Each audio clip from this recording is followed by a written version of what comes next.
Hi friends, నేను మీ జ్ఞానేశ్వర్. మనం ఈ వీడియోలో కొన్ని విషయాల గురించి క్లియర్ కట్గా మాట్లాడుకోబోతున్నాము. కెప్టెన్ ఎవరయ్యారనే అప్డేట్ ఈ వీడియోలో ఉండబోతుంది.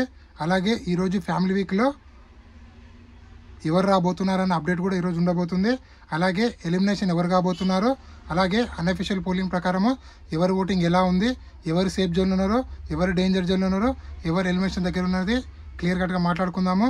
అలాగే కళ్యాణ్ వాళ్ళ మమ్మీ వచ్చినప్పుడు తనుజ పక్కగా కంటిన్యూగా 15 minutes కూర్చోవడం తప్పు, 100% తప్పు. దాని గురించి కూడా మాట్లాడుకుందాము.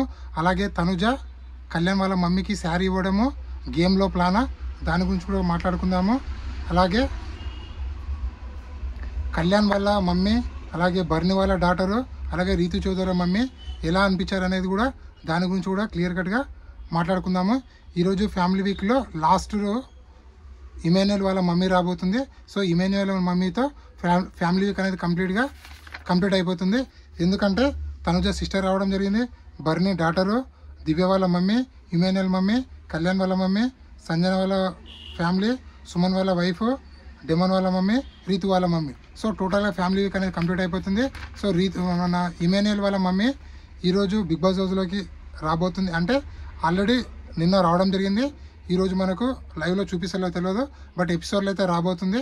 సో ఇమాన్యుయల్ మమ్మీ ఇమాన్యుయల్ గురించి చాలా గొప్పగా చెప్పింది. నిన్ను అసలు కనొద్దు అనుకున్నాము, కానీ నీ వల్లే తెలుగు రాష్ట్రాల్లో మా పేరు ప్రఖ్యాతలు వస్తున్నాయి. అలాగే నువ్వు కమెడియన్గా లోపలికి వచ్చావు, హీరోగా బయటికి రా, కప్పు తీసుకొని రా అని చెప్పి బాగా మోటివేషన్ ఇస్తుంది. అలాగే చాలా ఫన్నీ వేలో బిగ్ బాస్లో ఉన్న కంటెస్టెంట్లు అందరితో చాలా చాలా ఫన్నీగా మాట్లాడుతుంది. అలాగే కెప్టెన్ ఎవరయ్యారు అంటే బిగ్ బాస్ హౌస్లో 2 టీంలుగా డివైడ్ చేయడం జరిగింది. ఒక టీంలో బర్ని గారిని, ఒక టీంలో రీతు చౌదరిని బిగ్ బాస్ చాలా ప్లానుడ్గా పెట్టాడు. ఎందుకంటే బిగ్ బాస్ హౌస్లో ఉన్నది 9 కంటెస్టెంట్లు. ఆ 9 కంటెస్టెంట్లో 7 కంటెస్టెంట్లు ఆల్రెడీ క్యాప్టెన్ అయ్యారు. ఓన్లీ 2 మాత్రం క్యాప్టెన్ కాలేదు, అది బర్ని గారు అలాగే రీతు చౌదరి. అందుకోసం బిగ్ బాస్ వాళ్ళని వేరొక టీంలో వేయడం జరిగింది. సో చివరి క్యాప్టెన్ కంటే టాస్క్లో చాలా గొడవలు జరగబోతున్నాయి. సో మొత్తం గొడవలు అయిన తర్వాత ఫైనల్గా రీతు చౌదరి అలాగే సుమన్ శెట్టి వీళ్ళిద్దరు మిగులుతారు. వీళ్ళిద్దరు మిగిలిన తర్వాత వీళ్ళిద్దరి మధ్యలో పోటీ ఉండబోతుంది. అలాగే సంచాలకుగా ఉన్న person first Suman Shetty winner అని చెప్తారు. దాని తర్వాత మళ్ళీ గొడవలు జరుగుతాయి. గొడవలు అయిన తర్వాత మళ్ళీ సంచాలక్ తన డిసిషన్ మార్చుకొని రీతు చౌదరి క్యాప్టెన్ అంటాడు. క్యాప్టెన్ అన్న వెంబడే కంగ్రాచులేషన్ టు రీతు చౌదరి అని చెప్పి బీబీ అనౌన్స్మెంట్ రాబోతుంది. సుమన్ శెట్టి క్యాప్టెన్ అయిన తర్వాత సుమన్ శెట్టి క్యాప్టెన్ అన్నప్పుడు బీబీ అనౌన్స్మెంట్ చేయడు.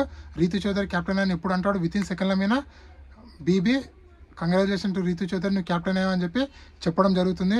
అంటే బీబీ ప్లాన్ ప్రకారము 100% రీతు చౌదరి ఎలాగైనా క్యాప్టెన్ కావాలి, లేకపోతే బర్ని గారన్నా క్యాప్టెన్ కావాలి. ఎందుకంటే బిగ్ బాస్ వీళ్ళిద్దరిని టాప్ 5కి తీసుకెళ్లాలనుకుంటున్నాడు. కాబట్టి బిగ్ బాస్ యొక్క ప్లాన్ సక్సెస్ అయింది. రీతు చౌదరి మొత్తానికి క్యాప్టెన్ అయింది. అది క్యాప్టెన్ ఒక అప్డేటు. అలాగే నామినేషన్లో ఉన్నటువంటి 6 కంటెస్టెంట్లో అన్అఫీషియల్ పోలింగ్ ప్రకారం ఎవరు ఓటింగ్ ఎలా ఉందంటే నామినేషన్లో కళ్యాణ్ పడాల, ఇమాన్యుయల్, అలాగే బర్ని గారు, అలాగే డెమాన్ పవన్, అలాగే సంజన, అలాగే దివ్యానికిత, టోటల్గా 6 కంటెస్టెంట్లు అయితే నామినేషన్లో ఉండడం జరిగింది.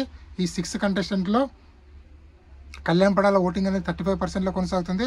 అలాగే ఇమాన్యుయల్ ఓటింగ్ అనేది 24%లో, అలాగే బర్ని గారు ఓటింగ్ అనేది 18%లో, అలాగే డిమాన్ పవన్ ఓటింగ్ అనేది 10%లో, అలాగే సంజన గారు ఓటింగ్ అనేది 9%లో, అలాగే దివ్యానికిత ఓటింగ్ అనేది 5%లో కొనసాగుతుంది అన్అఫీషియల్ పోలింగ్ ప్రకారము.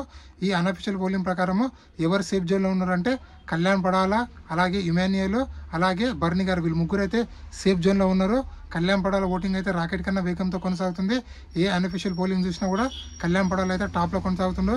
అలాగే సెలబ్రిటీస్ అమర్దీప్ చౌదరి, శ్రీముఖి, అలాగే టీవీ ఇండస్ట్రీకి సంబంధించిన సెలబ్రిటీస్ మొత్తం ఇమాన్యుయల్కి భారీగా సపోర్ట్ చేస్తున్నారు. అందుకోసం ఇమాన్యుయల్ ఓటింగ్ అనేది 25 to 35% మధ్యలో కొనసాగుతుంది. అలాగే బర్ని గారు ఓటింగ్ అనేది బాగా ఇంక్రీజ్ అయింది. అలాగే డేంజర్ జోన్లో డిమాన్ పవన్, సంజన గారు ఉన్నారు. ఎలిమినేషన్ దగ్గర 100% దివ్యానికిత అలాగే సంజన గారు ఉన్నారని తెలుస్తుంది. సో వీళ్ళిద్దరు ఎవరో ఒక 100% అయితే ఎలిమినేషన్ అవుతారు. అలాగే కళ్యాణ్ పడాల వాళ్ళ మమ్మీ కళ్యాణ్ పడాలకు నువ్వు ప్రామిస్ తీసుకుంది, ఎందుకంటే నువ్వు 100% కప్పుతోరా, అలాగే నువ్వు కప్పుకు చాలా దగ్గర ఉన్నావు, ఎవరిని నమ్మకు, నీకు తప్పు ఎక్కడ అనిపిస్తే అక్కడ కరాఖండిగా మాట్లాడు, నీ ఎవరిది రైట్ అంటే వాళ్ళకు స్టాండ్ తీసుకొని చెప్పింది. అలాగే బర్ని గారు వాళ్ళ డాటరు నువ్వు దివ్యానికితకు దూరంగా ఉండు, అలాగే తనుజతో చాలా దగ్గరగా ఉండని చెప్పి, అలాగే నువ్వు క్యాప్టెన్ కావాలి, అలాగే టాప్ 5లో ఉండాలని చెప్పి ఇన్సైట్ ఇవ్వడం జరిగింది. రీతు చౌదరి మమ్మ నువ్వు ఏమని నాకు చెప్పావు, ఇక్కడ వచ్చి ఏం గేమ్ ఆడుతున్నావు, నువ్వు గేమ్ బాగా ఆడుతున్నావు కదా, గేమ్ పైన ఫోకస్ పెట్టు, మిగతా వాటిపైన ఫోకస్ పెట్టకు అంటే ఇండైరెక్ట్గా డిమాండ్ పవన్తో దూరంగా ఉండని చెప్పి, అలాగే డిమాండ్ పవన్తో కూడా రీతు చౌదరి మమ్మీ మాట్లాడకపోవడం కొంచెం నచ్చలేదు. రిమైనింగ్ అంతా ఓకే. అలాగే శారీ ఇవ్వడము గేమ్లో భాగమా అంటే 100% తనుజ శారీ ఇవ్వడము గేమ్లో ప్లానే. ఎందుకంటే లాస్ట్ వీక్ తనకు డ్యామేజ్ అయింది కదా, కళ్యాణ్ పడాల సపోర్ట్ లేదని చెప్పడం వల్ల దాన్ని ఎలాగైనా కవర్ డ్రైవ్ చేయాలని చెప్పి శారీ ఇచ్చింది. అలాగే ప్రైవసీ అయితే ఇవ్వాలబ్బా. ఒక ఫ్యామిలీ ఆడియన్స్ వచ్చినప్పుడు ఫ్యామిలీ కుటుంబాలు వాళ్ళు అలాగే మాట్లాడతారు. నీవు నీ సిస్టర్ పోయి క్యాప్టెన్లో మాట్లాడుకుంటారు, ప్రతి ఒక్కరు పోయి సపరేట్ మాట్లాడుకుంటారు. అరే కళ్యాణ్ పడాలు కూడా టైం ఇవ్వాలి కదా. ఆ బజార్ వచ్చే వరకు కంటిన్యూగా తనుజ అక్కడనే కూర్చుంది.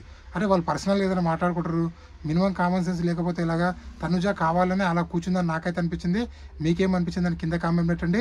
ఓవరాల్గా బిగ్ బాస్ 9 విన్నర్ అయ్యే ఛాన్స్ కళ్యాణ్ పడాలకు అలాగే తనుజకు ఇమాన్యుల్ వీళ్ళు ముగ్గురు మధ్యలో ఉంది. అలాగే టాప్ 5 కంటెస్టెంట్ కూడా కళ్యాణ్ పడాల అలాగే తనుజ ఇమాన్యుల్ వీళ్ళు ముగ్గురు అయితే కంపల్సరీ అయితే 100% ఫిక్స్.